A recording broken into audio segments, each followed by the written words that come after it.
Welcome back to the Rich Eisen Show. Always love my chats with this gent. Enjoyed chatting with him offline, if you will, earlier this week. I feel like we went to summer camp together. He sounds like him. He sounds like friends that I've known for a very, very long time, which is one of the reasons why I love having him on. The 35 Ventures Network is launching 2 podcasts. The Boardroom Out of Office podcast, hosted by this next guest, which is available right now, and the Et Ceteras with the Kevin Durant podcast, hosted by Kevin Durant and the co-founder of 35 Ventures and Kevin Durant's business partner, Rich Kleiman, back here on the program. How are you, Richard? I am well, thank you, Richard. How are you? Doing very well. I am good. Do your folks call you Richard? Do they do that? Was that a way were you growing up? Were you in my mother and say it again? Yeah, my mother and father called me Richard, and anybody that knew me before I was 14. But you could call me Richard. That's you know what? cool. I always knew I was in trouble. Respect. I always knew I was in trouble when my parents used my full name. That's the thing that I always knew I was in trouble. When I was called Richard, I'm like, uh-oh, what did I do now? You know. Oh. Mine was when the ARD was dropped and it became ID. Like, Richard. Well, you know what? Like I said, I feel like we grew up in the same neighborhood. So what's going on with what do you think of the bubble right now? It seems to be a phenomenal idea that at the time when it was born, filled with what ifs and possibilities. But right now, I don't want to I guess jinx anything, but it looks amazing to me. What about you, Rich? Yeah, I mean, I think that they've kind of set the gold standard now for like return to play, literally and figuratively. You know, obviously, I don't think every institution can afford what the NBA has been able to do in terms of the infrastructure around the bubble, but clearly that's the way right now to operate and function as a league. And that's the only way it seems like it can work right now. It does seem the only way that it can work right now, and I kind of just want to flash forward a little bit with you too, and pull on some of your knowledge here, because obviously, you know, your guy KD, we're all looking for the 2020-2021 season. Adam Silver told Rachel Nichols last night that when asked if December 1st could be a possible restart date for the league. And his response was that might be too early because we're targeting our season next to include fans in the arena. What do you think about all this? Well, I guess 2 separate things. I think pushing the start of the season back, to me, it was always a kind of fluid date. I think they were clear about that from the beginning. It does probably seem a bit close, especially for some of these guys that didn't go deep in the playoffs, and also just like taking your learnings after Orlando and then figuring out how are we going to institute this and do this in either different regions or how we're going to do this next year. And if they end up doing it in bubbles with fans or if they end up doing it in home markets, either way, I think that they're still so far from making that decision. So this seems realistic to me that at least in the foreseeable future that the next few NBA seasons, the schedule could be a bit different than we're used to seeing it, or a lot different. And it's okay. I think it's okay. And in terms of Kevin, I know what you were asking, and it's a real question. If you look at, let's say the league comes back in like February, March, and then Kevin would have been out almost 2 full years. Well, the way I look at it is age-wise, I believe, and circumstances, though different, the timing would be the same. And Michael Jordan left for a year and a half, came back in March that next year, and he clearly had an incredible second run. A lot of people would say even better in some ways. He was smarter. He was more efficient. He was playing angles. He became a more well-rounded player. So for me, I see, this next stage of Kevin's career, whenever it comes back, is really benefiting and finding like the blessings in this time off. I really do think that. Yeah. What? I mean, obviously coming back right now in a bubble and restarting up this way, it makes sense to just say, you know what, that season is toast, and let's figure out the future. Could he play right now? I mean, if it was absolutely, totally, 1,000% necessary, where is he in his rehab? Best you can express to us, Rich. To be honest with you, I honestly can't even answer that question, because it's like the kind of thing where, he's just constantly working, and he's constantly working on his game and his body the way all players do in the off season. He just has a prolonged off season now. He isn't necessarily in rehab. He's just training. But you don't, like, I didn't even get to ask that question because if I knew he wasn't coming back, there was no, like, okay, how are we ramping up? Could you play? It was just the decision was made early. It was the best thing for him and the long-term future for the Nets. So, I can't. It's not as simple to answer that question. But I mean, he's hooping. People have seen videos out there, and there's not many cases where he gets on the court. He's not the best player in the world. Rich Kleiman here on the Rich Eisen Show. Are you concerned about the NBA business? Everyone's talking about ratings. I'm thrilled to see it back. I don't care, about ratings, but I'm also not, invested other than just as a fan. What do you think about the future and people watching and the bubble and when it comes back and how it comes back? What do you think about the future of the NBA, Rich?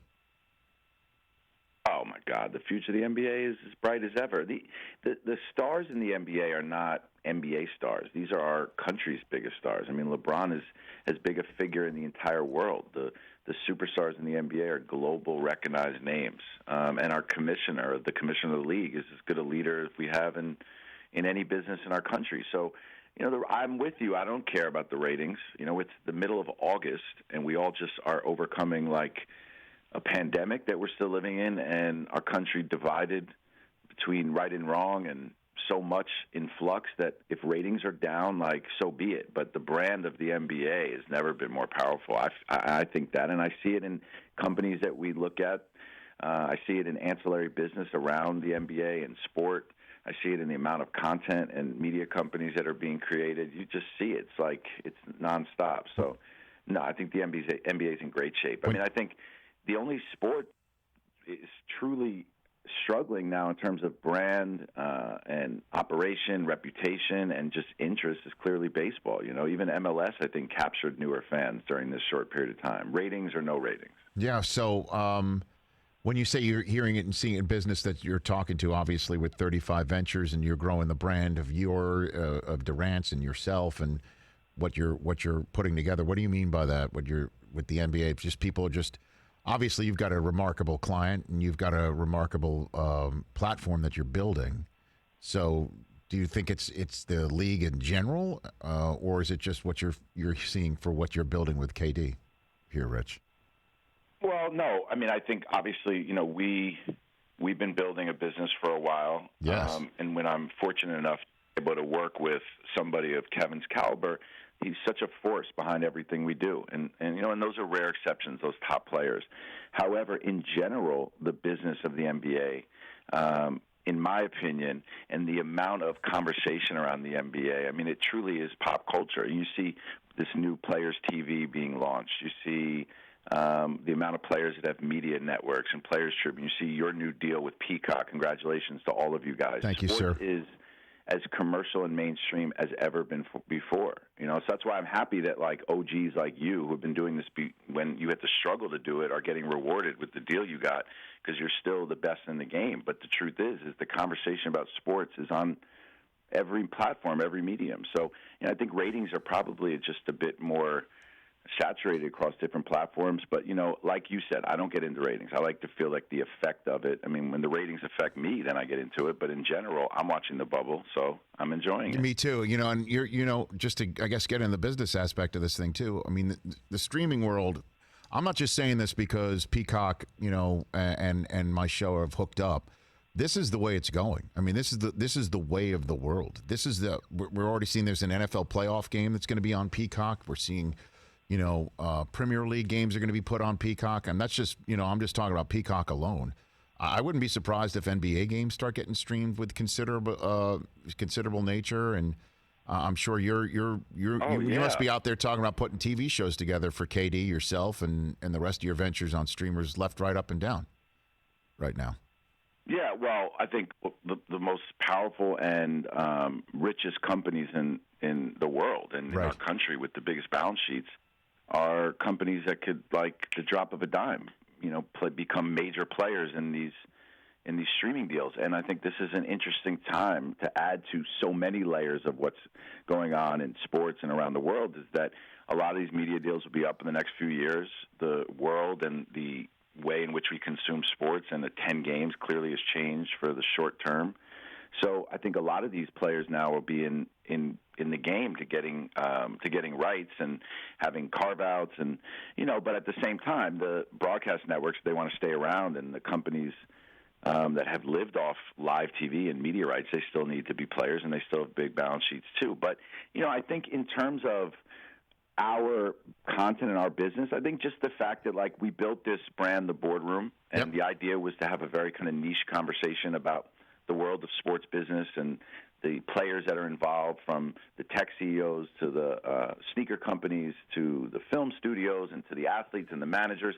And because people can never get enough conversation about sports and what these athletes are doing off the court and off the field and what they're doing philanthropically, we were able to really turn this into a true platform and true brand. And that just goes to show you that we started with a niche subject, and now we have a podcast network around it, and video distribution, broadcast distribution, newsletter, and again, we are doing this and building this in a very methodical way, and making it a part of our overall business. But you just see that people are truly consuming this conversation, and I think some of our most astute business minds and leaders in general now are from the sports world. I interviewed Doc Rivers on the second podcast I did for my podcast, and I'm learning this as we go, and he's impossible not to have a great conversation with. But you realize when you're speaking to him that these voices are like some of the more calming leaders of our entire country at times.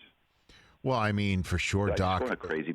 It's true, though. I mean, look, let's be honest, Rich. I mean, this country, when we shut down, the reason why I think a lot of people began to understand the seriousness of shutting down, even though it would affect our economy, and it still has, right, is when Rudy Gobert tested positive for coronavirus, and the Ivy League says we're not going to play our conference tournament, and March Madness got canceled. I mean, sports literally led the way when sports shut down.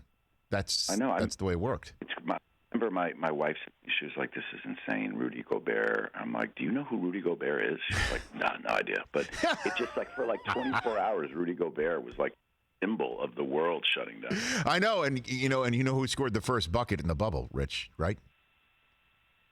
Do you know who it was? Rudy Gobert? Damn straight it was. The Jazz played. It was, yes. He scored. The Utah Jazz played in the first game in the bubble, and he scored the first points. Wow. So he shut down the NBA in a way, and then he started it back up again. I mean, you can't make that stuff up. That actually happened, for sure. This 7-foot center was both the first person to score in the new form bubble and to contract COVID in the pandemic of 2020. That is correct, Rich. Rudy Gobert, Alex. On the next Boardroom Out of Office podcast with Rich Kleiman.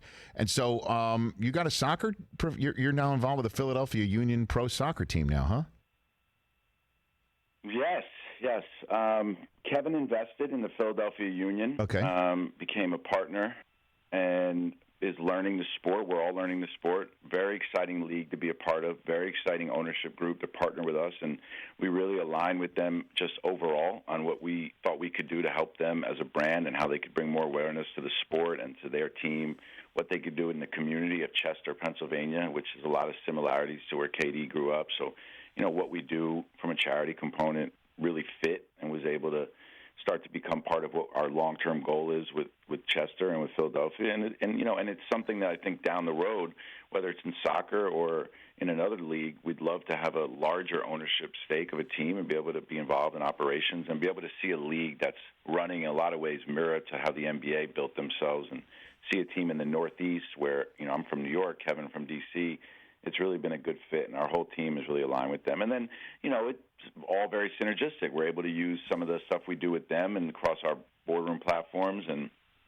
tell stories of, what it was like for their coach to be trying to motivate this team and this group of players in the bubble in Orlando for the MLS return, how it affects the sport and the business of soccer. So, it's played great into everything else we're doing, but it's pretty exciting. It's been a cool investment for us. I bet, Rich. Well, it's, congrats on all of that stuff. I appreciate you saying what you said about this show. You're one of my favorite guests to have on to talk business, the sports world, and obviously the future. If you could guess, crystal ball it for me, the 2020-2021 NBA season, obviously we don't know what the virus is, but What do you think? Do you think it is bubbled up? You think it is not? You think it's sometime maybe later this year, earlier next? What do you think? What's your best guess right now?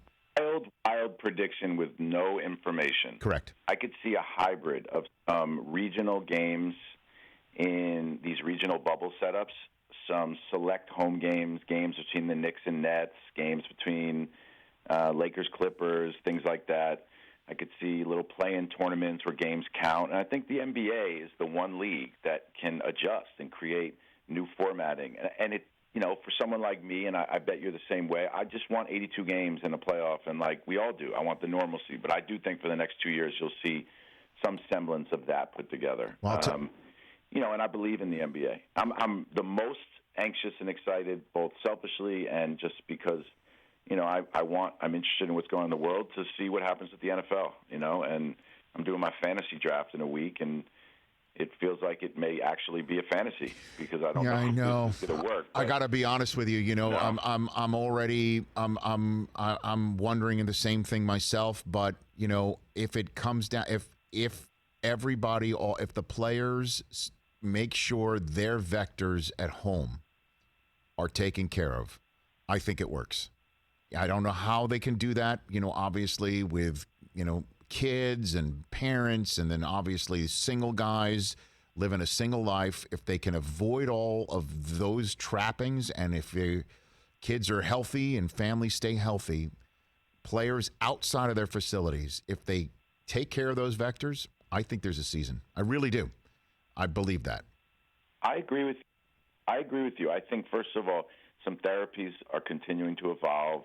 Our kind of mindsets are changing a bit, and the NFL has the money and the access to figure out what they need to do to keep people safe. Plus, we're numb to it a bit. It's scary and horrible, but like I'm reading in the Post today, a few Mets have it, and not once am I thinking like that the world's coming to an end or that the Mets should shut down. It's just like, when are they going to return to play? And as sad and unfortunate as that is, I think that is some of the reality now. I agree. And the one thing, though, that the NBA in the bubble has, I guess, for the lack of a better phrase, test piloted, that I hope they continue. I loved the play-in for the 8th seed. Whatever the heck that was, I loved it. And I hope that they figure out how to do something like that. And I know that Chris Brockman didn't Windhorst of ESPN say maybe have some sort of week-long tournament 8 through 15 from now on or something like that to keep people from tanking, and that maybe some team, some 14 seed could catch fire or something like that. I would love something like that from here on out. That was great. Yeah, I love it. The whole crew is in there. Nobody's talking to me today. No, I mean, we got Chris over there. Yeah, I mean, you guys were locked in, Rich. I didn't want to interrupt. Two Riches. He doesn't like to interrupt in there, Chris, I'm always down to chat with you too, bro. Well, Rich, I appreciate Rich, we'll get you back on in short order, and then we'll just open it up to. We'll even take phone calls with you. You sound like one of those guys that would take phone calls. I would love it. Okay. You take care. Be Rich, well. You and your family safe. My podcast, Want Your Honest, Out of Office, Boardroom Network. Kevin's launches next month. I started with Jack Dorsey and Doc Rivers. We're 2 podcasts in, and getting your feedback would be a real honor. So I'd love to do it. You guys. But by the way, any conversation with you and Jack, and obviously you and Doc like that, I mean, I'm in. I'm way in. I'll give you my thoughts, unvarnished. Well, check it out. Let me know what you think, and have a good weekend, guys. You got it. It's it's available where all podcasts can be gotten: Apple, Spotify, Radio.com. And where all podcasts are available. That is Rich Kleiman right here on The Rich Eisen Show. Follow him at Rich Kleiman on Twitter, at 35 Ventures, at Boardroom as well. That's how you can get in touch with him. Hey, you watched all the way to the end. Thanks for that. Watch more right here